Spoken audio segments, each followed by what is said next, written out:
Today, I am ranking the individual tracks off Sabotage by Black Sabbath. To join me, Martin Popoff is here, author and also of The Contrarians. Martin, how's it going, man?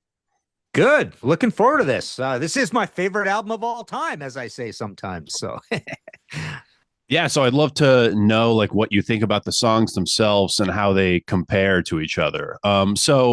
Yeah, this is like one of my favorite records as well. It's easily my favorite Black Sabbath album and like easily a top 3 record of all time for me. You mentioned that this is a top album for you. So what does this album like mean to you specifically?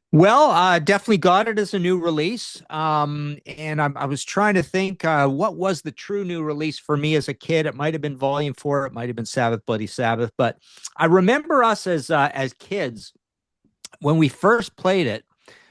We weren't too sure about it because it was pretty proggy and strange and unsettling. And it also buried deep in the tracks a lot of not heavy metal music. So parts would change all over the place and it would get radically different, and that kind of bothered us. But over time, I've gotten used to that. So it wasn't a favorite right off the bat. But yeah, it's a pretty hard record to understand. There is a lot going on. I love the production of it as well. I think possibly the best of those first 8 production wise is Technical Ecstasy, but this is probably second, because it has a little more rawness than Technical Ecstasy. So it's just a very biting, angry, percussive sort of record. And yeah, and I suppose another thing I often say about it is, Led Zeppelin gets so much of the credit all the time and so much of the glory, that, here we are in 1975. And I often say, to defend the mighty Sabs, I say, Black Sabbath put more creativity into this single album than Led Zeppelin did in their masterpiece double album, which is also one of my favorite albums of all time. But I honestly think, bang for the buck, there's just way more cool, smart ideas going on this record than there is across all of Physical Graffiti. Yeah, and we're only talking like 8 tracks here as well. A very compacted album. For me, like, I had the opposite thing where I was only into metal, heard this song, and it kind of introduced me to like that whole world of wow, music can be really cool. It can sound very different. And it got me Hmm. more into prog. I think I went into King Crimson after like really getting to this record as a kid because of Hmm. like the proggier elements. I'd hang out a lot of like at a lot of record stores and people were like, oh, you like the writ and that more like, prog element of this band, you should check out some like actual progressive music. And yeah, it kind of introduced me to that whole world. And like, this is quite a masterpiece. I think it's Black Sabbath's magnum opus. It's like quite a shame this didn't have like the sales it should have gotten, in my opinion. But yeah, I think it's fantastic. So let's jump into the ranking here. Now, I didn't include Don't Start Too Late. I kind of combined it with Symptom of the Universe. I also didn't include Blowing a Jug, which is a hidden track on this record. But Martin included Don't Start Too Late, which I understand. Like it's a great track. I see it more as an interlude, and I kind of combine it with Symptom of the Universe. But we'll get more into that song in a bit. I'm going to kick us off with number 7, Super Czar. Yeah, it's like it's really hard for this song to compete with the other tracks. I believe Tony Iommi wrote this with his wife, if I'm corrected. But this is just a great song. It's a nice palate cleanser compared to like the other tracks. When first heard this as a kid, I loved this song. It's just so unique. You wouldn't think it would work. Like, that's what I love about this record. A lot of the arrangements, you look at it on paper and you go, Black Sabbath doing that, that's not going to work. There's no way. But I love the choir on this. It just works so well. I feel like this song is better than just being a concert opener, but I still really love it. And I wish it got more love because I see this song like, kind of thrown at the wayside a lot when talking about this record, but I think it's great. So that's my number 7, Super Czar. So Yeah. Okay. So my bottom is also Super Czar, and I think it's a masterpiece. So that's how good this record is. I think it's so ambitious, so well put together, so unsettling, so fascist sounding as well. It just sounds like war music. Um, and it's got so much going on with the choirs and the percussion. It's almost like the instrumental metaphor for the whole record, the whole grand, creative, dark unsettlingness of this whole album. I'm not a big instrumental fan. I guess it's technically not an instrumental because of the choirs, but I think it's absolutely a masterpiece. It took me years to really care about it because I practically in my life I disqualify instrumentals. 3 minutes and 42 seconds, so much goes on in it. It is by far, I'd say, the most ambitious instrumental they ever did. And yeah, so that's how good this record is that I'm just raving about the worst track on it, Super Czar. Yeah, Super Czar is fantastic, and I see people like kind of throw it by the wayside, as I said, and it's really underappreciated. I think I've seen people say that it even should have like opened the record, which I don't know. I think I really love the track listing here and the order of it, but I think it does fit very nicely where it is in the track list. So, um, my number six, Going Insane. I do really like this song. I think maybe, this is the most hated song because it's kind of doesn't people might say it doesn't flow with the rest of the record. I really do love it. I feel like this album is so experimental where it does fit really well, actually. And I love the little solo in it. It's like only what 40 seconds, but I do really like it. I think it fits really well. Ozzy's great on it. The lyrics are like funny, and it's a solid like what 4 minutes and 16 seconds, which is I Mhm. think the perfect length for it. It doesn't overstay its welcome. And yeah, I've never hated this song, and it's something I always enjoy when it's on the record. But that's my number six. Nice. Okay. So yeah, my next is also Am I Going Insane? I almost now would make an executive decision and flip it with Super Czar because Super Czar is just so impressive, right? But this song, it always annoyed me as a kid. I didn't like the sing-songy quality of it and the fact that it wasn't heavy metal really at all. Um, but I've grown to appreciate it over the years with the crazy, again, unsettling. That's a key word here with the laughing and stuff in it. It feels very thespian and Shakespearean almost the way the vocal melody works in it. That whole title of it, Am I Going Insane? And then in parentheses, radio, that comes from one of the guys explained this to me from the band. It comes from Cockney rhyming slang. They had a place where you would get your instruments in Birmingham called Radio Rental, and rental is rhymes with mental.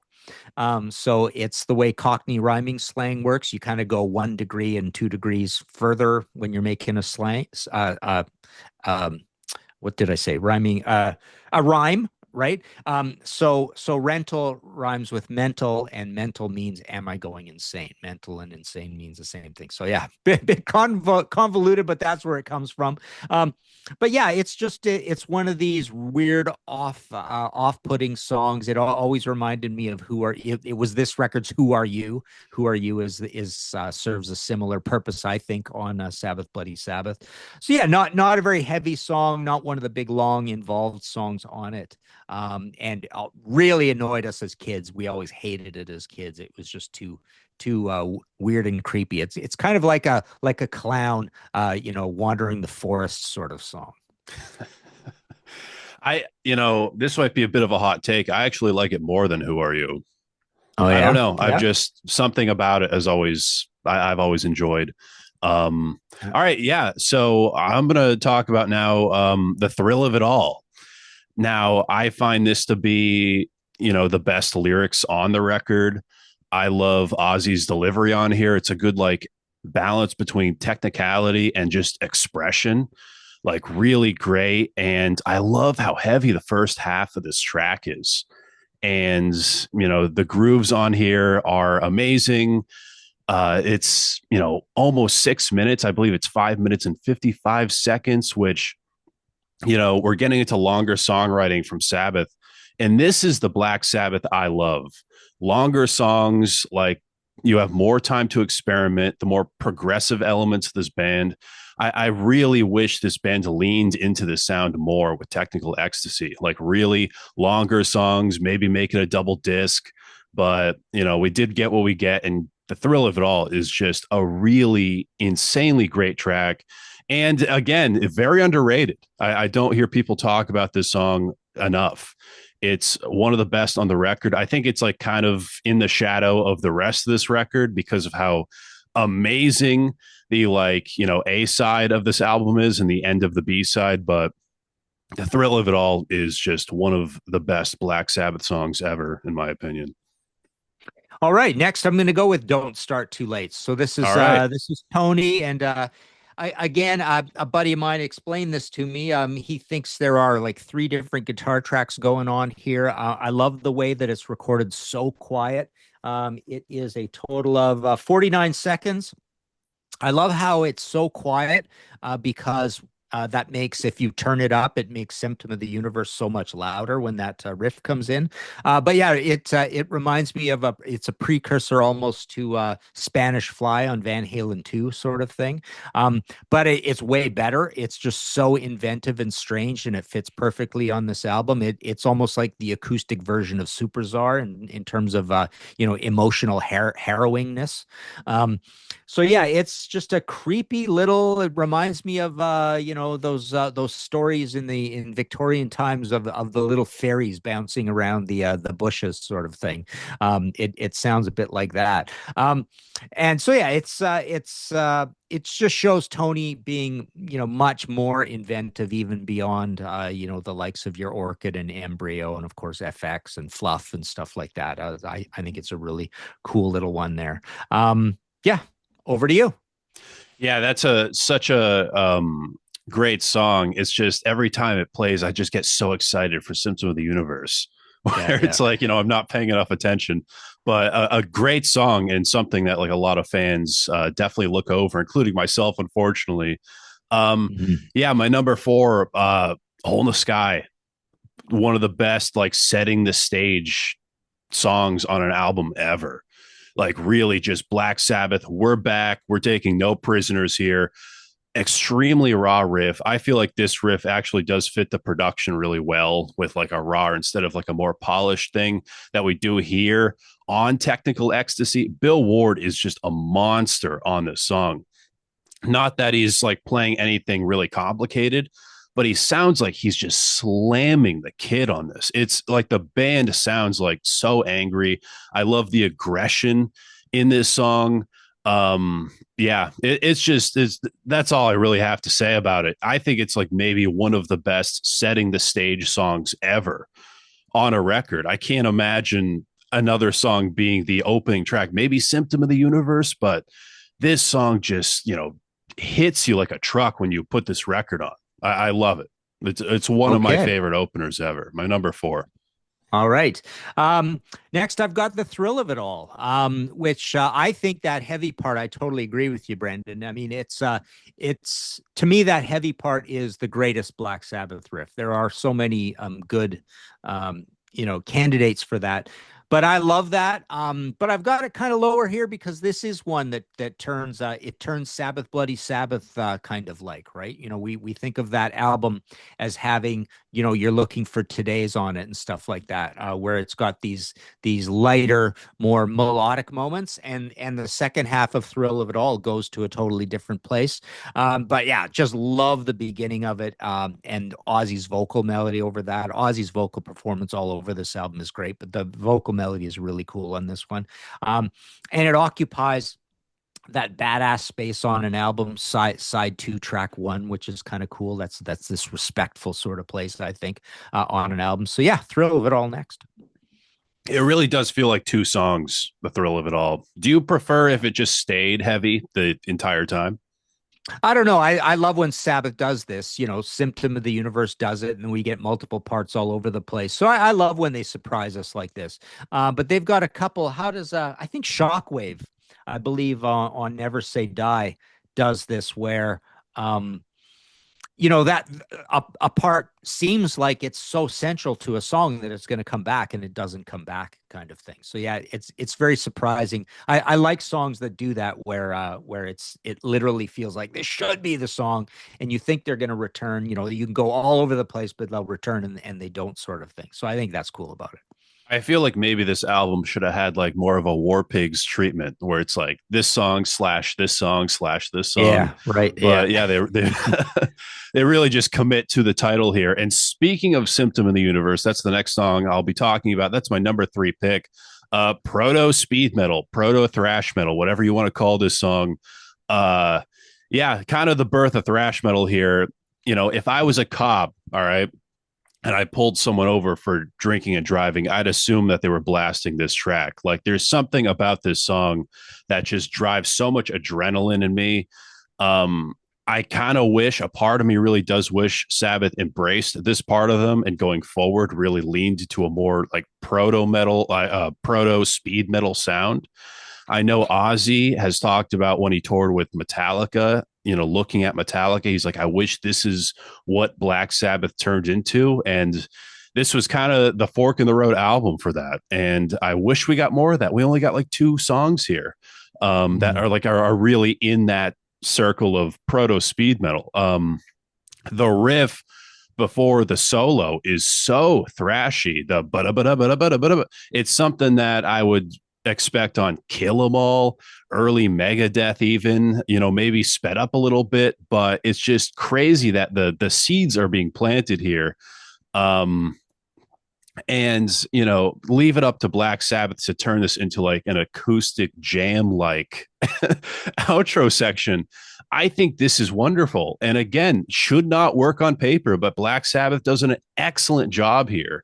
um Tony Martin finally, when he was in Black Sabbath, said, hey, let's do the full song when we do this live. And it just sounds amazing then too. I don't know how Sabbath does it, how they take these 2 impossible elements and combine them together. And it just sounds so perfect. And I can't imagine one without the other here. Um, yeah, just one of my favorite songs of all time, Symptom of the Universe, and just such a great A side song for me. Nice. Cool. All right. Number 4, I've got Hole in the Sky, the opener. I love how it starts with the whole little studio noise. You get a sort of a glimpse of what's going on there, and then they kick in. And again, yeah, Bill Ward, I totally agree with you, Brandon. Like, what a killer drum performance on there. As my buddy Andy pointed out, and I thought it was really cool, that's a great snare drum hook that he does, and he does it all the time. So it just goes along with the riff there, which is really cool. It's a Sabbath shuffle, perfected later in life by Cathedral. I think Cathedral do the best Sabbath shuffles of all time. Um, and so it's one of those. And I'm not a shuffle fan, but when Sabbath does it, it's cool. Um, and it also has Geezer's, themes of escape from this planet, environmental themes, which is kind of cool. So it's just a bludgeoning song. You get, you hear immediately this great production, this open architecture with the slamming cymbals in it, and Ozzy singing super high again. So you get that energy out of Ozzy. I often say this about singers. Well, I generally say it about singers who aren't the main singer in a band, that if you want to make it work, and you don't have the greatest voice, and you're not the greatest singer, it's often better to push the maximum amount of air. And I guess that applies to Ozzy as well. That's why we love him on this album, because he's really pushing a lot of air, and it's the white knuckle Black Sabbath album. They're just hanging on for dear life, and his vocals are hanging on for dear life too, which are really cool. So yeah, Hole in the Sky next. Yeah, awesome. I do think this is Ozzy's best vocal performance ever on this record. And I think that is shown on my next pick, my number 2 pick, The Writ. I think this song is his best. Like, if you really want to narrow it down, this song is his best vocal delivery. I love how explosive this track is. As you know, when it starts, it just blows you away. That's what this whole record does. Hole in the Sky, Symptom of the Universe with Don't Start Too Late, and The Writ. It's like 3 big, like, whoa, like, and that's what I love about this record. It just keeps you on your feet till the end. I love how much emotion there is in this track from Ozzy, Like he gets so emotional with his vocals here and angry and just powerful. I love the groove in the middle section. That's a part I really enjoy as well. And the dynamics are so enjoyable on this song. There is so much happening. There is like, just after hearing this song, it's like, did I just listen to like, 5 songs here? There is so much that happens in this track. I love how fat the guitar tone is on this song too, especially on that final riff. It's like I wish I could take that final riff and turn that into a song itself. But Mm. again, I love this album because it's so much all the time. Um, just such an underrated song. It feels like this song is more like a track for Black Sabbath than it is for the fans. And I've always gotten that. And that's what I really love about the Rit. That's my number 2 pick on this record. Sweet. All right. So number 3 for me, Symptom of the Universe. Love this song, of course. As a kid, it was always the most immediate. It's just pure heavy metal adrenaline with that riff, killer guitar tone as well. And then, those great hanging chords, and Bill gets to go nuts. And again, super high singing from Ozzy, and then that Santana like Grateful Dead like jam at the end, which is just so strange. Just going to another place again. It's like a second song. I don't know. The parts are together, and we can't even see it another way. I don't know if it's like perfect, the perfect putting together of parts. It's almost like a metaphor for the album cover. You look at that album cover and you say, it's not a great album cover, but this is the greatest album of all time. So it's a great album cover. Here's my fully signed version of it. There you go. Oh, That's one of my prized possessions. But yeah, it's almost like I equate that album cover to the idea of putting those two parts together to the name of the band, The Police. It's like, what a stupid name, but it's such an iconic band that eventually you forget that it's a stupid name, and all of a sudden it doesn't mean cops anymore. It means this band kind of thing. So there you can transcend and make something iconic that might not have been to begin with. And I think Symptom of the Universe just sounds to us like pure genius because it's just so cool that they would have the audacity to do that. So there you go. That's my number 3. yeah. And for me, it's just so objectively hard to like revisit some of these songs and like look at that, like especially that transition, because growing up with this song, it's like I can't imagine separating the two. But maybe if this album just came out and I looked at it, I might think differently. It's just really hard, Yeah. especially with the nostalgic ties I have to this. So you have a couple more, but I'm going to get into my number 1 Yep. here. And this is maybe my favorite track of all time, my favorite song of all time, Megalomania. Mm. I love the softs, like the opener section. It's really low. And then again, that explosive intro into, I think, Tony Iommi's greatest riff of all time, which might be a bit of a hot take, but I just love it. It's just such a shame nothing on this album really got the traction it should have gotten, especially on that final tour they did. They played a little bit of the riff off Megalomania, but I guess they didn't see this album as worthy of any of the songs to like be included in the best of Black Sabbath. Um, my favorite use of the cowbell ever. I don't know what Yeah. what else to say. Again, maybe shouldn't work on paper, but just works so well. I love the lyrics on here too, and Ozzy's delivery is just amazing when he screams into that pre-chorus. It's so like it'll shake your bones almost. It's so like screechy, but it just cuts like a knife. It's great. I love his vocals on here, the lyrics. Bill Ward is just a monster on this song. The solos on here are some of my favorite ever from Black Sabbath. But Megalomania, 9 minutes and 41 seconds. Like I really wish Black Sabbath leaned into longer songwriting, because it seems like this is their strength. And again, like this album took forever to write, and it shows. It definitely shows on like a song like this, The Rit, the thrill of it all. But yeah, my number 1 pick, my maybe favorite song of all time, Megalomania. All right, nice. So yeah, I'll go Megalomania next. I've got a 2 and a 1 left. So Megalomania, maybe I'll even agree with you. Greatest Sabbath riff of all time. It could be this as well. There's a few candidates right on this album almost. But I love the whole, boat adrift, Rhyme of the Ancient Mariner feel of that whole opening thing, and then yeah, the cowbell and Ozzy, just screaming with so much anger. Just moves so well. It's got atmospherics, texture in it. Never feels particularly long. You just don't want the trip to end, sort of thing. So it's not a long, boring song. There's really no feeling of repetitiousness that you get in it.